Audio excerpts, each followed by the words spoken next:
The story of Japan's black operations during the Second World War does not begin on the battlefield, nor inside a war room, nor even with a clash of armies in the Pacific.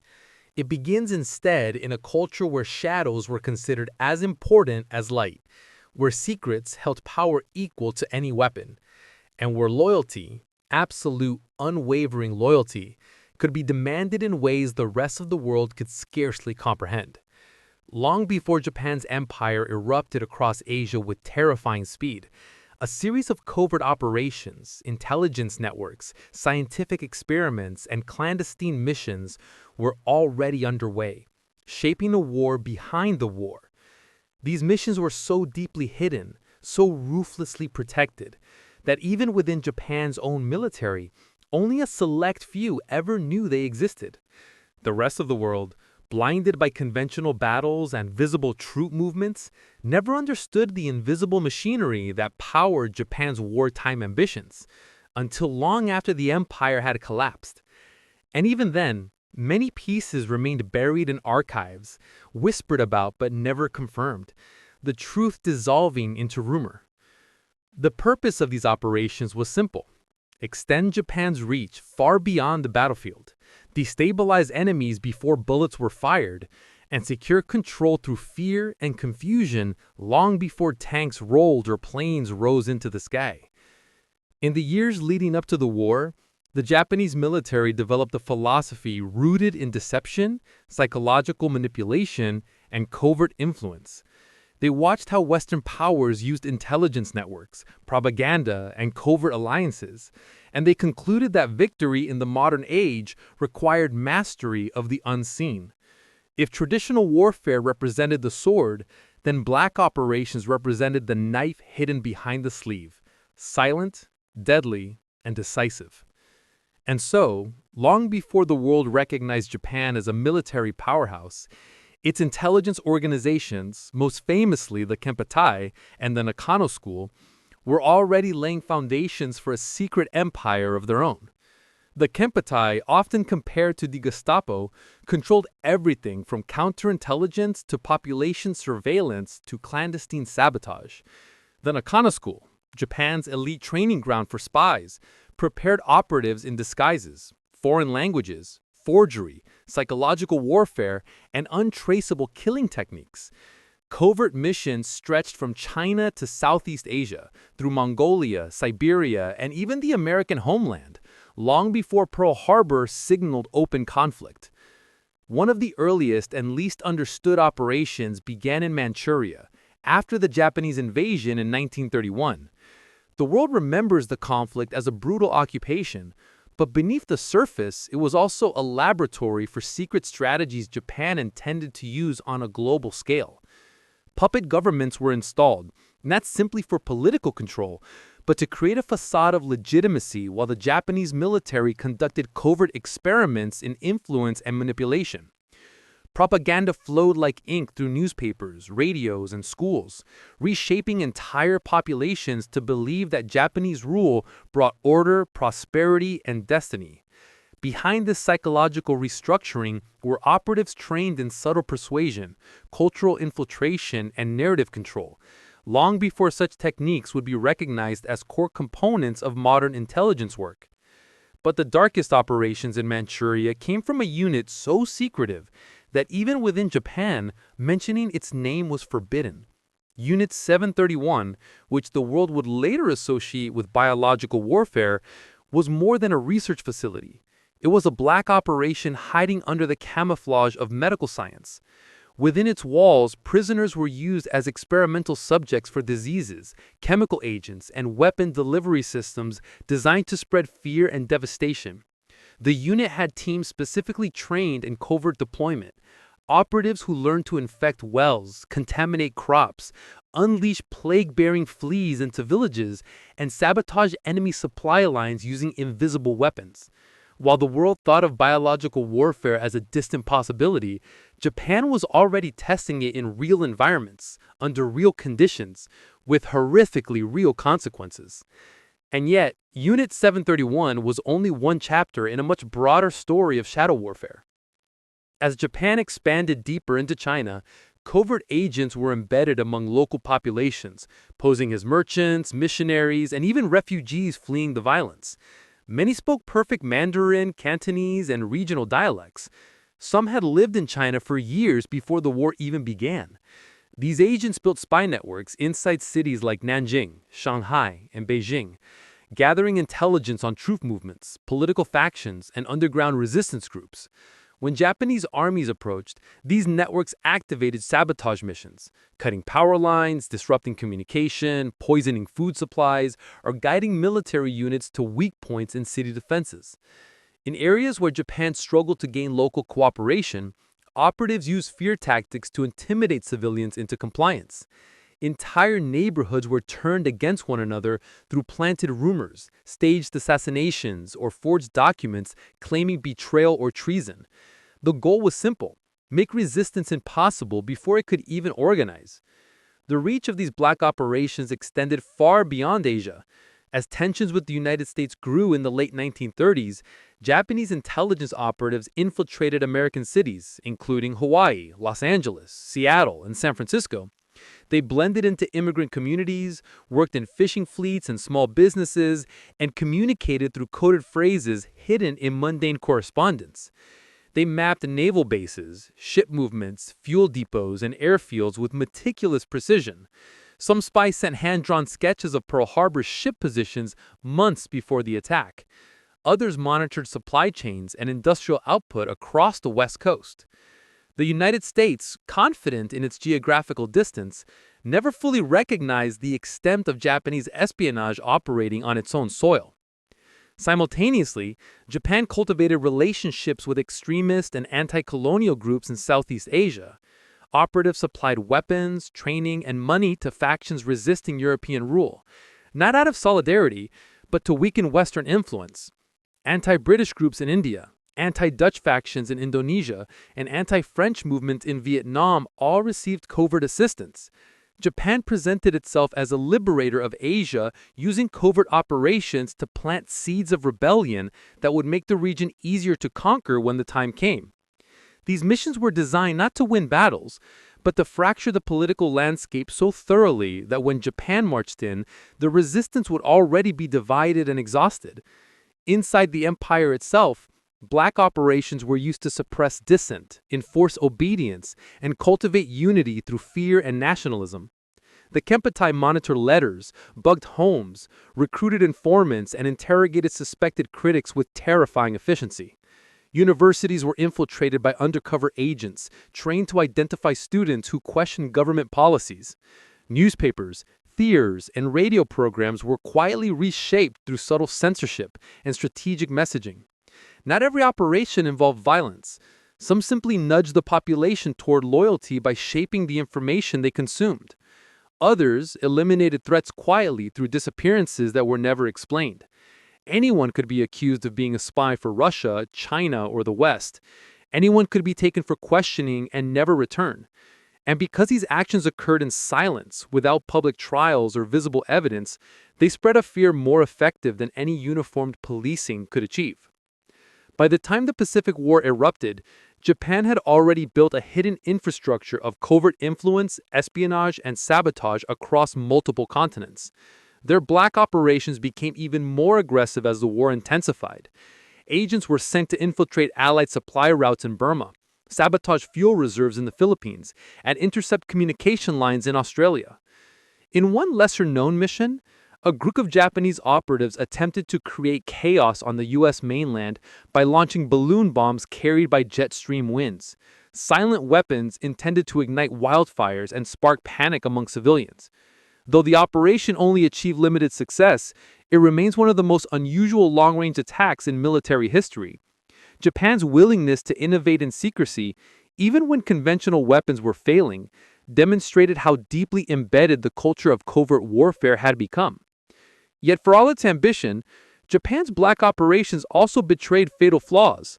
The very secrecy that made them effective also isolated them from practical feedback, creating an environment where operatives exaggerated successes and concealed failures. Intelligence-reached leaders filtered through layers of loyalty, fear, and hierarchy. And as the empire stretched itself across vast territories, The covert machinery began to break under its own weight. Communications became unreliable. Resources dwindled. Agents were cut off behind enemy lines. Missions planned with precision collapsed under the chaotic reality of war. Still, the operations continued, driven less by strategic necessity and more by the culture of absolute obedience that had shaped them from the beginning. And in the final years of the conflict, as Japan faced imminent defeat, the black operations took a darker turn, one rooted in desperation rather than strategy. Plans for chemical attacks against American forces, assassination plots targeting Allied leaders, and sabotage missions designed to prolong the war at any cost were drafted in secret. Some were abandoned, others were attempted and failed, but every one of them reflected the same core truth about Japan's shadow warfare. The empire was willing to fight by any means necessary, even when victory was no longer possible. The deeper the war pulled Japan into global conflict, the more its hidden machinery of covert operations evolved into a sprawling empire of shadows, an invisible network of agents, informants, saboteurs, scientists, smugglers, linguists, and loyalists working across continents, each one contributing to a silent war the outside world could not see. While Japanese armies captured territory with lightning speed, Japan's intelligence and black operations units were already embedding themselves into every city, every port, every village, trying to shape a world beneath the surface of the one everyone else saw. This second layer of warfare, the war behind the war, became a defining feature of Japan's strategy, but also a source of growing instability, paranoia, and moral decay within the empire itself. One of the most ambitious branches of Japan's black operations was conducted through the Nakano School, the elite intelligence academy established in 1938. To the world, it looked like a modest military training center. In truth, it was a crucible where the most dangerous minds of the empire were forged. Recruits entering Nakano were selected not for strength, but for intellect, discipline, linguistic skill, and absolute loyalty. The training was brutal, not physically, but psychologically. Students learned to suppress emotion, mimic foreign accents, forge identities, and operate under the assumption that discovery meant death by torture, execution, or suicide. They studied Marxism, Islam, Buddhism, Christianity, every ideology that could be weaponized to manipulate enemy populations. They learned how to build and dismantle networks of influence, how to seduce informants, how to blend into crowds, and how to use silence as power. Many recruits were told from the beginning, "You will work alone. You will live in shadows. The world will never know your name." Graduates of Nakano were dispatched across Asia like seeds that would grow into silent forests. Some posed as monks, moving through rural villages while smuggling coded messages inside prayer scrolls. Others became merchants or traders along the Burma Road, counting crates while quietly mapping supply routes. Some infiltrated political movements, whispering ideas that would fracture organizations from within. A few even crossed into Soviet territory to observe troop movements, carefully avoiding the vast network of Soviet counterintelligence agents who were hunting foreign infiltrators. In some cases, Nakano graduates lived for years under false identities so deeply constructed that even they forgot fragments of who they once were. Their loyalty remained unbroken, but at a cost the empire rarely acknowledged. The Kempeitai, already infamous for its brutality, expanded its covert reach alongside Nakano. The organization operated three different identities: a military police force, a secret police force, and an intelligence agency. Its undercover units specialized in disappearing people, planting evidence, intercepting communications, and breaking underground resistance movements with a mix of terror and psychological manipulation. Civilians feared them because they could not be identified. Any soldier could be Kempeitai, any neighbor could be an informant, and any whispered complaint could end with a sudden knock at the door. In cities like Seoul, Taipei, Shanghai, and Singapore, the Kempeitai built webs of informants so extensive that foreign intelligence agencies struggled to operate effectively. They infiltrated universities, religious institutions, labor movements, and even criminal organizations, turning crime lords into covert assets who controlled black market flows in exchange for protection. But Japan's black operations were not limited to espionage or suppression. They also involved psychological warfare on a massive scale. Propaganda teams created films, pamphlets, radio broadcasts, and staged events that depicted Japan as the liberator of Asia from Western colonizers. Slick posters depicted smiling children under the rising sun flag, farmers receiving tools, and families embracing Japanese soldiers. Radio broadcasts aired dramatic stories about American and British cruelty, fabricated atrocities, and exaggerated victories meant to demoralize enemies and inspire civilians. In occupied territories, these narratives sometimes took root. In other regions, they were seen for what they were: a shimmering surface hiding a far darker reality. One lesser-known operation involved Japanese agents posing as journalists, moving through China, Southeast Asia, and even Europe. Carrying legitimate credentials, they interviewed politicians, generals, and scholars under the guise of reporting. These conversations, recorded or memorized, provided intelligence on political moods, alliances, and vulnerabilities.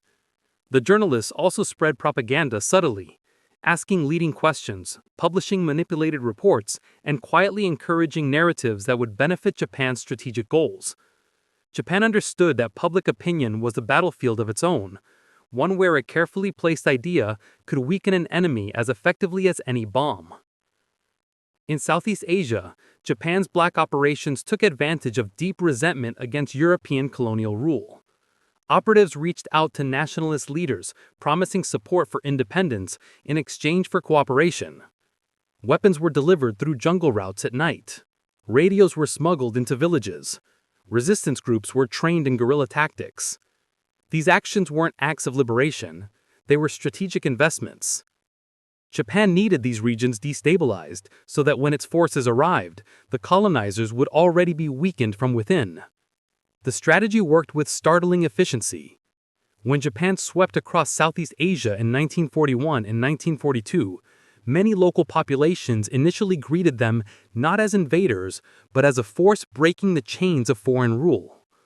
But such goodwill never lasted long.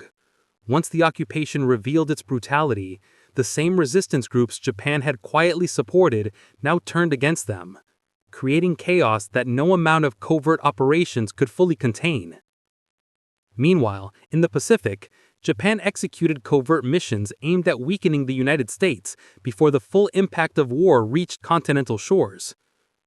One of the most unusual operations involved the submarine-launched Yokosuka E-14Y reconnaissance planes, known by Allied forces as Glenn aircraft. These tiny foldable planes were hidden inside submarine compartments, assembled on deck and launched secretly at night for reconnaissance or sabotage missions. In 1942, one such mission resulted in the only aerial bombing of the continental United States during the war. A Japanese pilot dropped incendiary bombs into the forests of Oregon, hoping to start massive wildfires. The attack caused a little damage, but its psychological impact was enormous. It proved that Japan could reach American soil invisibly, using methods no other nation had attempted.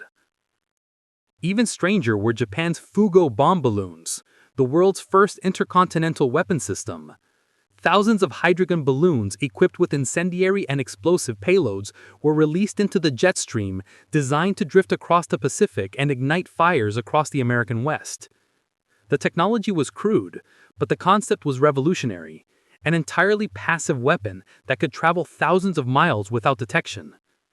Some balloons reached as far as Michigan. Although the mission failed to create the intended widespread chaos, it demonstrated Japan's willingness to experiment with unorthodox strategies that relied on natural forces rather than conventional military might.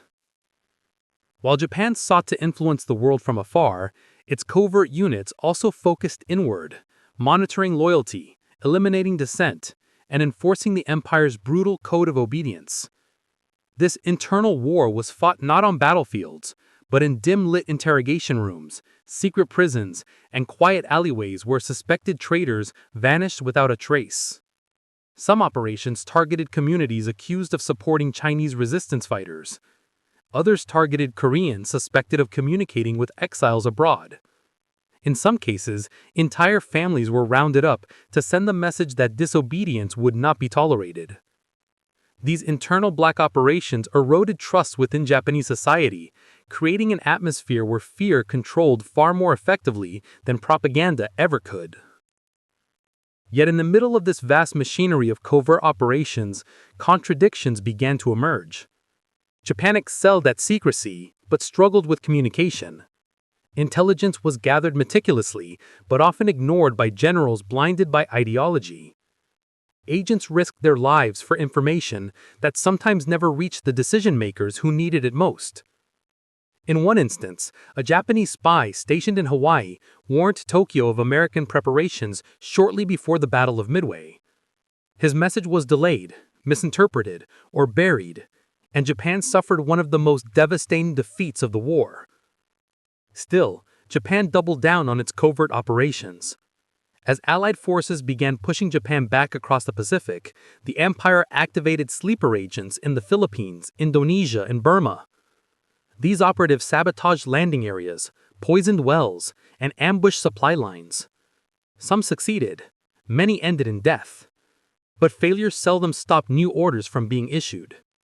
Instructions continued to flow. Disrupt American logistics, infiltrate command posts, encourage local uprisings, and above all, die before capture. The idea of surrender was unthinkable, so much so that some agents carried cyanide capsules or grenades to destroy evidence and take their own lives. Gradually consumed the very operatives who upheld it. As 1943 became 1944, and defeat loomed over the empire, Japan's black operations shifted from strategy to desperation. Plans were drafted for biological attacks on Australia. Cells in Manchuria prepared plague weapons for deployment if Soviet forces advanced. Covert assassination squads were ordered to target Chinese leaders aligned with the Allies. In the Philippines, special units were assigned to kill American generals or sabotage field hospitals. None of these plans altered the course of the war. Many were never executed, but they revealed how far Japan was willing to descend into shadow warfare as conventional strength evaporated. Yet even in failure, these black operations changed the landscape of intelligence work. They introduced methods, psychological warfare, disguised infiltration, hybrid propaganda, covert biological deployment that the world would study with equal parts horror and fascination after the war. And they set the stage for the final, most dangerous phase of Japan's shadow war, a phase defined not by expansion or strategy, but by an empire collapsing into darkness. The deeper the Allies pushed into the Pacific, the more they realized that Japan had not only militarized its islands, its population, and its industry, it had militarized the shadows themselves. Every beach they landed on, every ridge they climbed, every stretch of jungle they crossed, carried the possibility that someone was watching, someone who was not supposed to exist. And as American intelligence began to gather fragments of testimony from captured soldiers, defectors, and civilians, a dawning realization took shape. Japan had developed a multi-layered world of clandestine units so compartmentalized that even their own commanders sometimes had no idea who operated beside them. One of the clearest examples emerged on the island of New Britain. As American Marines advanced inland, reports began to surface of sudden, precise attacks carried out by incredibly small groups, 4 or 5 men, sometimes even just 2, who appeared out of the jungle, fired with unerring accuracy, then vanished again before American patrols could organize a counterattack. In one recorded incident, a U.S. platoon recovered a notebook dropped by a fleeing soldier. Inside was a symbol, a single black circle with the number 8 scratched beside it. The meaning would not be understood until years later, when wartime confession records were finally declassified. These men were part of a covert cell belonging to Fukuryu Kodo Tai, the crawling dragon units, trained specifically for night infiltration, stealth killing, and psychological warfare.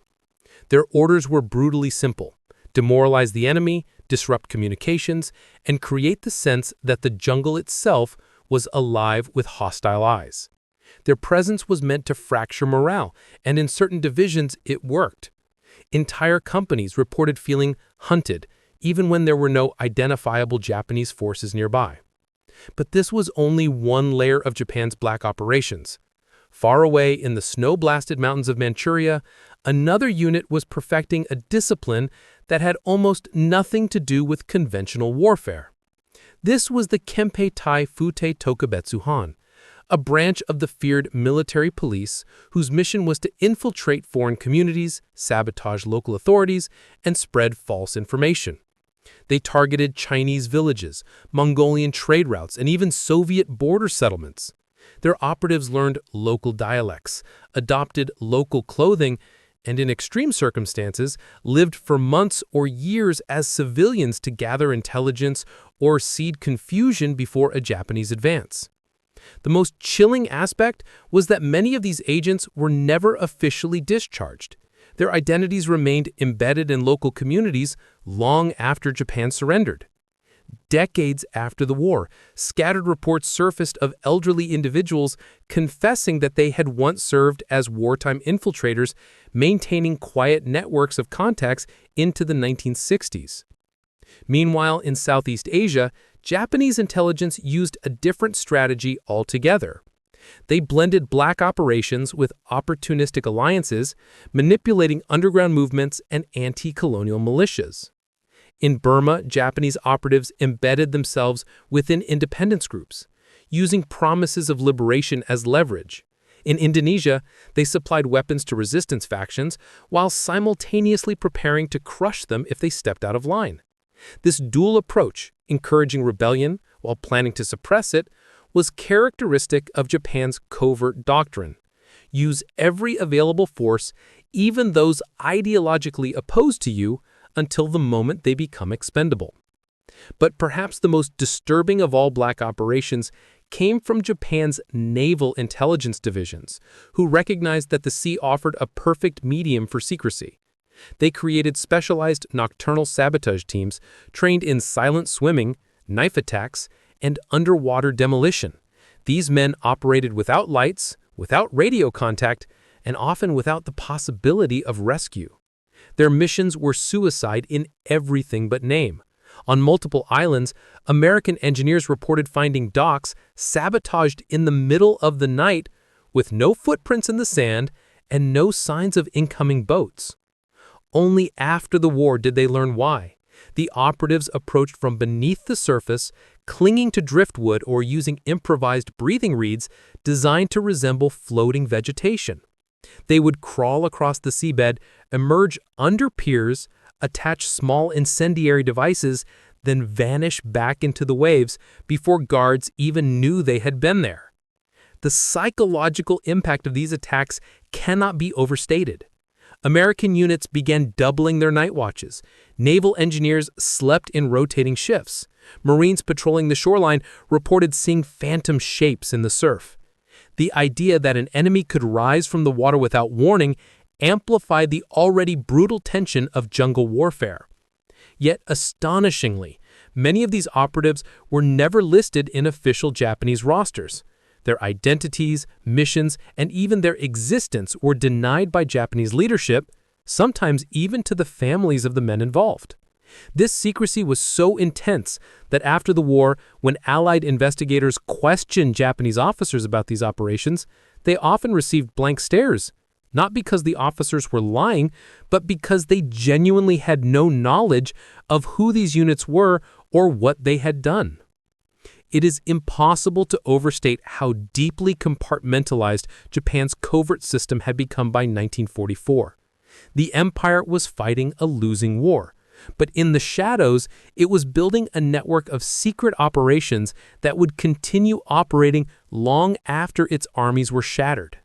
Some of these missions had specific objectives: sabotage airfields, poison wells, smuggle intelligence to isolated garrisons. Others were more abstract: erode enemy morale, create chaos behind the lines, keep alive the myth of Japanese invisibility. And some operations were never completed at all, not because they failed, but because the war ended before they could be activated. Hidden caches of weapons, radio equipment, and coded documents were discovered across the Pacific for decades. In the Philippines alone, American patrols uncovered dozens of safe houses stocked with enough supplies to continue guerrilla operations for years after Japan's surrender. But the darkest secret, the one most carefully buried, was that many of the men trained for post-surrender guerrilla work did not simply disappear. They melted back into civilian life, carrying with them the knowledge, skills, and connections of wartime covert service. The war ended. Their mission did not. At least, not entirely. By 1945, Japan's shadow world of covert operations had evolved into something almost unrecognizable from the disciplined, hierarchical structure that had existed early in the war.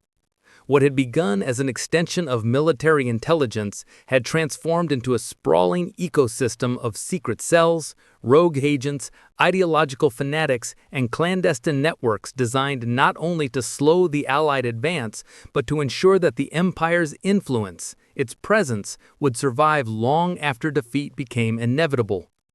As the Americans closed in on Okinawa and B-29s blackened the skies over Japan's cities, the Imperial General Staff issued a series of extraordinary classified directives. These orders were labeled Senshi Hiho Keikaku, Wartime Secrets Preservation Plans. At their core was a single chilling idea. Even if Japan fell, its enemy must never be allowed to fully uncover the extent of its black operations. That meant three things. First, destroy evidence. Second, eliminate witnesses. Third, activate the hidden networks designed to outlive the empire. The destruction began immediately. In Tokyo, Osaka, Mukden, Harbin, Seoul, and Taipei, classified archives burned for days. Thousands of pages of coded communications, covert mission logs, biological experiment records, and infiltration reports disappeared into smoke. Some were buried in sealed fuel drums. Others were sunk offshore or sealed in caves. Still others were handed to select agents tasked with fleeing into the mountains, never to return. But for every document destroyed, countless more remained hidden, because many of Japan's black operations were decentralized, self-contained, or intentionally undocumented. Even today, historians sometimes stumble across reports so unusual that they seem like fiction. Fortified tunnels no one knew existed, weapons caches hidden in coastal ravines, unmarked cemeteries discovered near abandoned Kempeitai buildings. But the most shocking revelations came from interrogations conducted after Japan's surrender. One American intelligence officer described it as peeling back a wall only to find another wall behind it, then another, and another. Each layer of Japan's clandestine system revealed a darker one beneath it. And at the lowest levels, the most secretive layers of all, lay Kikan Yokozara, Project Night Cherry Blossom. This was Japan's contingency plan for total collapse. Unlike most black operations, which were tied to specific missions or regions, Kikan Yokozara was designed to be a post-war ghost network. Its operatives were instructed to vanish into society, maintain dormant communication lines, and quietly influence political or military conditions in Asia, even under Allied occupation. Some were told they might be activated months later. Others were told it might take decades. And many were told nothing at all, only that their duty to the emperor did not end with surrender. Most of these cells never activated. Some died, others abandoned their mission and rebuilt their lives. But a fraction, an unknown fraction, remained operational well into the 1950s. American G2 intelligence files record mysterious disappearances, unexplained sabotage attempts, and sightings of former Japanese officers in remote border regions years after the war. In certain cases, these operatives had integrated so deeply into local communities that they resisted surrender until the 1970s. But Japan's black operations did not die with the surrender. Many of their architects, former intelligence officers, scientists, and covert operatives were quietly recruited by the United States after the war. Not imprisoned, not prosecuted, recruited. The Cold War had begun almost as soon as the last shots of World War II were fired, and the United States suddenly found itself competing with a new adversary, the Soviet Union. In that emerging conflict, information was more valuable than morality. America wanted expertise, infiltration techniques, psychological warfare insights, chemical weapons research, interrogation methods, and intelligence networks already positioned across Asia. Japan had all of it. And so men who once commanded torture chambers in Shanghai or ran covert spy schools in Manchuria found themselves quietly integrated into U.S. occupation structures. Some advised future intelligence agencies. Others helped map Soviet influence in China. A few were even sent back to Japan's former territories to re-establish contacts. This silent cooperation created something few people today are aware of: a continuity of covert strategy between wartime Japan and post-Western intelligence. Meanwhile, the United States raced to uncover remaining documents and technology left behind by Japan's secret units. They scoured tunnels, laboratories, and mountain bunkers. What they recovered shocked even seasoned intelligence officers. Advanced radio encryption devices, prototypes for underwater sabotage gear, biological agents preserved in sealed vials, and lists of undercover operatives living under civilian identities. But much was never found, and even what was discovered could not fully explain the sheer scale of Japan's clandestine efforts, because Japan's black operations had never been designed to be understood. They were a labyrinth crafted by a government at war not only with foreign armies, but with the very idea of defeat itself. By the time the empire surrendered, its shadows had become deeper, more complex, and more fragmented than ever before. And in that fragmentation lay the final, tragic truth. Japan's leaders had come to believe that secrecy itself, not victory, was their last remaining weapon. It was not enough to fight the Allies. It was not enough to hide their crimes. They wanted to bury their failures, their experiments, their desperation, bury them so completely that history itself would never be able to exhume the truth. But history, like the ocean tide, always returns. In the decades following the war, declassified documents, personal memoirs, and archaeological discoveries slowly began to lift the curtain on these operations. Filipino fishermen discovered sealed steel boxes containing wartime codebooks. Australian researchers found an abandoned Japanese radio bunker hidden beneath a collapsed ridge on New Guinea.